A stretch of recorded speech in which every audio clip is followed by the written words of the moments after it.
무엇이 진리입니까? 예수 그리스도, 그분이 진리요, 또 그분이 우리에게 전해주신 말씀이 진리죠. 예수 그리스도가 우리와 함께 하시고 그가 우리에게 전한 말씀이 진리인데, 이 진리는 영원히 우리와 함께한다, 또 우리 안에 거한다라는 표현을 함으로써 우리가 믿는 믿음이 일시적인 것이 아니고 영원토록 계속 된다는 것을 강조하고 있습니다. 진리는 잠시 있다가 사라지는 것이 아니죠. 거짓은 일시적으로는 힘을 발휘하고 사람들에게 영향을 끼칠 수 있지만 시간이 지나면 거짓은 드러나고 또 힘이 약해져서 사라지게 됩니다. 그러나 진리는 영원토록 계속되는 거죠. 예수 그리스도를 믿는 믿음의 복음, 십자가의 진리는 2000년 동안 계속되어 왔고, 오늘 우리가 믿는 복음의 진리는 사도들의 전승을 따라 지금까지 이어지고 있습니다. 변함없이 그 믿음을 오늘 우리는 지키고 있고 앞으로도 이 진리는 계속될 것입니다. 거짓에 사로잡힌 사람들은 자신들이 믿는 것이 진리라고 큰 소리를 치면서 사람들에게 자신들의 가르침을 주장하면서 열심을 내고 있지만 그 진리가 언제 시작되었고 언제부터 있었는지를 생각해 볼 필요가 있는 거죠. 진리는 갑자기 하늘에서 뚝 떨어지는 것이 아닙니다. 기독교의 진리는 예수 그리스도로 말미암아, 그리고 그 이전 구약 성경에서부터 우리에게 전해져 왔고 지금까지 이어져서 오늘 우리에게 전달된 것이죠. 이처럼 진리는 예수 그리스도를 믿는 믿음의 사람들 가운데서 그들과 함께 계속 영원토록 존재하는 것이라고 말할 수 있겠습니다. 이 진리 안에서 우리는 하나가 되고 또 공동체는 존재하게 되는 것입니다. 우리가 바로 영원히 우리와 함께할 진리로 우리가 모였고 또 함께 믿음의 삶을 살아간다고 하겠습니다. 3절입니다. 은혜와 긍휼과 평강이 하나님 아버지와 아버지의 아들 예수 그리스도께로부터 진리와 사랑 가운데서 우리와 함께 있으리라. 자, 이것은 이제 인사말이면서 축복하는 말이죠. 기본적으로 사도 바울은 인사를 할 때 은혜와 평강의 하나님을 말했습니다. 평강은 유대식 인사라고 한다면 은혜는 또 헬라식 인사라고 할 수 있겠습니다. 하나님의 은혜가 임할 때 우리의 마음에 평강이 있게 되는 거죠. 이것은 하나님으로부터 오는 것입니다. 그런데 사도 요한은 여기에 긍휼이라는 말을 더 넣었습니다. 긍휼이란 말은 불쌍히 여기는 것이죠. 긍휼은 어디에서 오는 것입니까? 하나님의 사랑에서 오는 것이죠. 사도 요한은 특히 사랑을 강조합니다. 하나님이 우리를 사랑하실 때 하나님에게는 바로 긍휼이 있는 거죠. 우리도 마찬가지죠. 형제를 사랑하고 이웃을 사랑하기 위해서는 무엇보다도 우리 마음에 하나님의 긍휼이 필요하다고 하겠습니다. 그래서 은혜와 긍휼과 평강이 하나님 아버지와 아버지의 아들 예수 그리스도께로부터 우리와 함께 있으리라. 이렇게 축복의 말을 하고 있습니다. 그런데 진리와 사랑 가운데, 진리는 복음이고 말씀이고 예수 그리스도라고 한다면, 진리와 사랑은 서로 동떨어져 있는 것이 아니라 진정으로 진리 안에 있는 것이 곧 사랑 안에 있는 것과 같다고 하겠습니다. 진정으로 진리를 따르는 자는 사랑을 실천하는 사람이죠. 진리 가운데 있는 사람은 사랑의 사람이라고 하겠습니다. 하나님을 사랑하고 이웃을 사랑하고 형제를 사랑하는 거죠.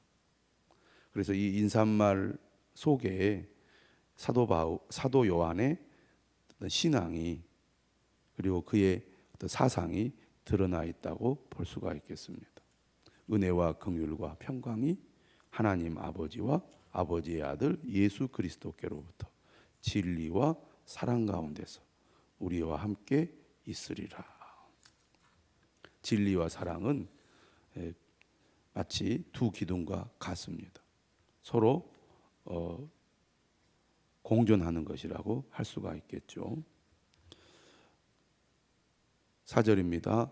너의 자녀들 중에 우리가 아버지께 받은 계명대로 진리를 행하는 자를 내가 보니 심히 기쁘도다. 지금 사도 요한은 매우 기쁘다고 말을 하고 있습니다. 매우 기쁘다. 무엇 때문에 기쁘다고 말합니까? 너의 자녀들 중에 진리를 행하는 자를 보고 기쁘다는 것이죠.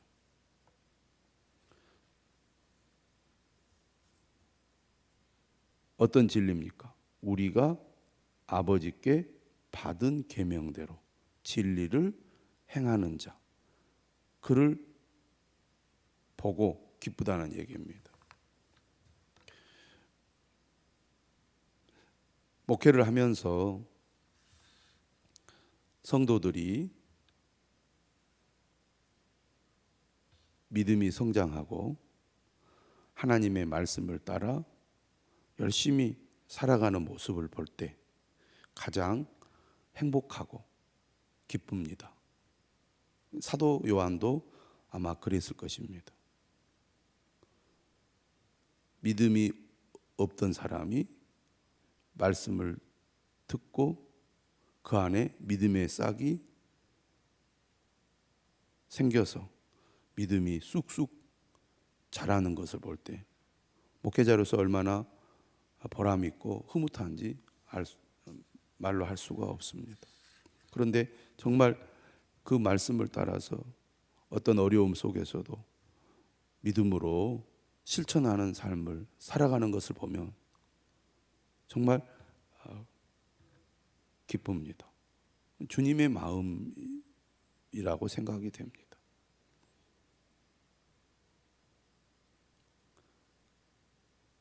거기 보면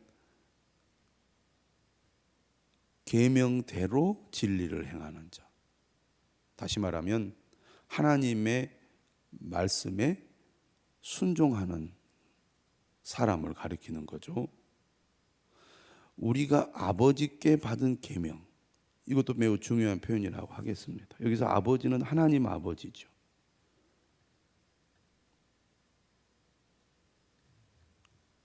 성경을 통해서 우리에게 주신 하나님 아버지의 계명, 그 계명대로 진리를 행할 때 그 행하는 자를 사도 요한은 지켜보았고 그러한 모습을 보면서 매우 기쁘다고 말하고 있는 것입니다. 그러면서 5절에 이렇게 말합니다. 부녀여 내가 이제 네게 구하노니 서로 사랑하자. 요한 1서의 핵심 주제인 서로 사랑하라는 계명을 요한 2서에서도 똑같이 강조하고 있습니다. 믿음의 공동체가 무엇보다도 중요하게 여겨야 하는 것이 서로 사랑하는 삶입니다. 서로 사랑하라는 계명을 지키는 것입니다. 유혹이 많고 고난이 많은 이 세상 속에서 믿음의 공동체가 믿음을 굳게 지키고 흔들리지 않는 신앙의 공동체를 이루어 가려면 무엇보다도 성도들이 서로 사랑하는 것이 가장 중요하다고 사도 요한은 말하고 있는 것입니다. 이렇게 얘기하죠. 이는 새 계명같이 네게 쓰는 것이 아니요 처음부터 우리가 가진 것이라. 새로운 말씀이 아니라는 것입니다. 서로 사랑하라는 계명은 이미 구약 성경에서부터 하나님께서 그의 백성들에게 하신 말씀이요. 또 예수 그리스도를 통해서 그의 제자들에게 주신 말씀이에요. 그리고 이 편지를 읽는 성도들 역시 이전에 다 듣고 배워서 알고 있는 말씀이라는 것입니다. 모르는 것이 아니라는 거죠. 다 알고 있는 것이라는 겁니다. 중요한 것은 그 말씀대로 실천하는 것이라는 얘기죠. 우리는 들어보지 못한 어떤 말씀을 듣고 싶습니다. 새로운 말씀을 듣고 싶습니다. 이런 생각을 가진 분들이 있습니다. 주로 이단들이 들어보지 못한 말을 하죠. 그러나 사실 중요한 것은 기독교의 진리는 너무나 분명하고 성경이 우리에게 가르치는 교훈은 너무나 확실합니다. 중요한 것은 우리가 그 말씀을 우리의 삶 속에서 얼마나 실천하느냐가 중요하죠. 아느냐 모르느냐보다 내가 얼마나 실천하느냐 그렇지 않느냐가 훨씬 중요하다는 것이죠. 서로 사랑하자. 우리가 신앙생활하면서 공동체를 이루어가고 그리고 하나님의 진리를 증거하는 삶을 살아가는 데 있어서 믿음의 공동체 안에 서로 사랑하는 삶이야말로 가장 중요하다라고 말할 수가 있겠습니다. 그래서 6절에도 말하죠. 또 사랑은 이것이니 우리가 그 계명을 따라 행하는 것이요. 계명은 이것이니 너희가 처음부터 들은 바와 같이 그 가운데서 행하라 하심이라. 진정한 믿음은 하나님의 계명을 따라 행하는 것. 다시 말하면 하나님의 말씀에 순종하는 것입니다. 믿음의 사람들에게 하나님의 말씀에 순종하는 것보다 더 중요한 게 어디 있습니까? 불순종이 죄악입니다. 순종하는 것보다 더 중요한 것이 없다고 말해요. 진정한 믿음은 순종으로 나타나고 믿음의 성장은 순종하는 삶을 통해서 드러납니다. 그만큼 순종이 중요하다는 거죠. 성숙해질수록 겸손한 마음으로 순종하게 되어 있습니다.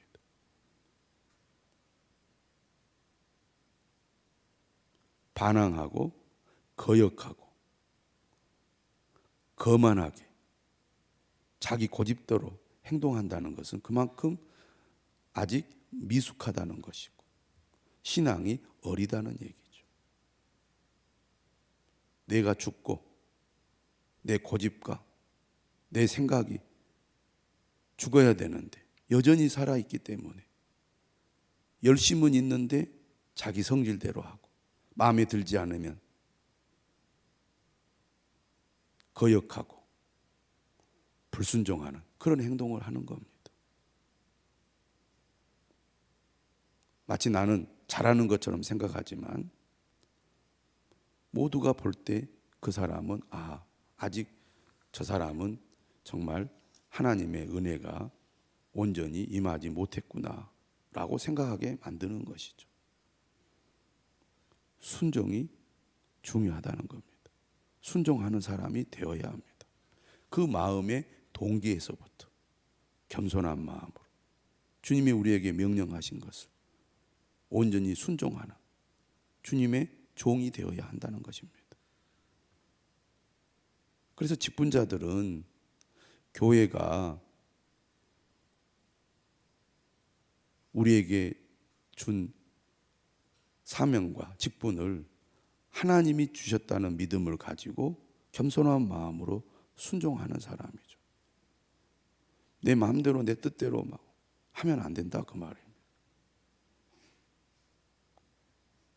그래서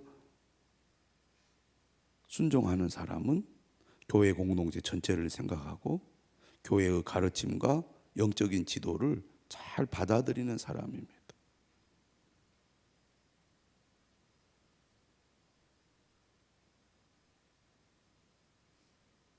어떤 일을 할 때 순종하는 사람은 항상 네, 알겠습니다. 그렇게 하겠습니다. 이런 태도를 가지고 있습니다. 그런데 순종하지 않는 사람은 일단 못하겠습니다. 안 하겠습니다.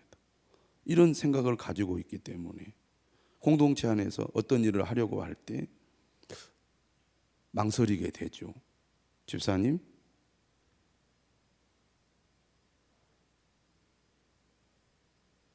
지금 바쁩니다. 다음에 하겠습니다. 못합니다.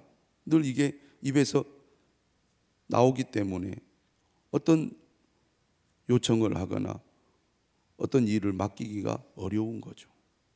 그러나 성숙한 사람, 순종하는 사람은 언제든지 네, 알겠습니다. 항상 주님의 일이 먼저고 우선순위에 있죠. 직분자들은 하나님의 뜻과 하나님의 사명을 삶의 우선순위에 두고 그리고 그 일을 기쁨으로 겸손하게 순종하는 사람이라는 것을 우리가 반드시 기억해야 되겠습니다. 그런데 오늘 6절은 무엇보다도 무엇을 강조하느냐 하면 사랑의 계명에 순종해야 된다는 것입니다. 하나님을 사랑하는 사람은 교회를 사랑하고 하나님을 사랑하는 사람들은 형제 자매를 사랑한다는 것입니다. 그래서 서로 사랑하라는 계명에 순종하는 거죠. 진정으로 하나님을 사랑하는 사람은 우리에게 주신 믿음의 형제 자매들에게 관심과 그리고 사랑을 가지고 그를 돕고 그와 함께하고 그리고 서로 믿음을 세우고 돕는데 열심히 있다 그 말입니다. 그러므로 우리가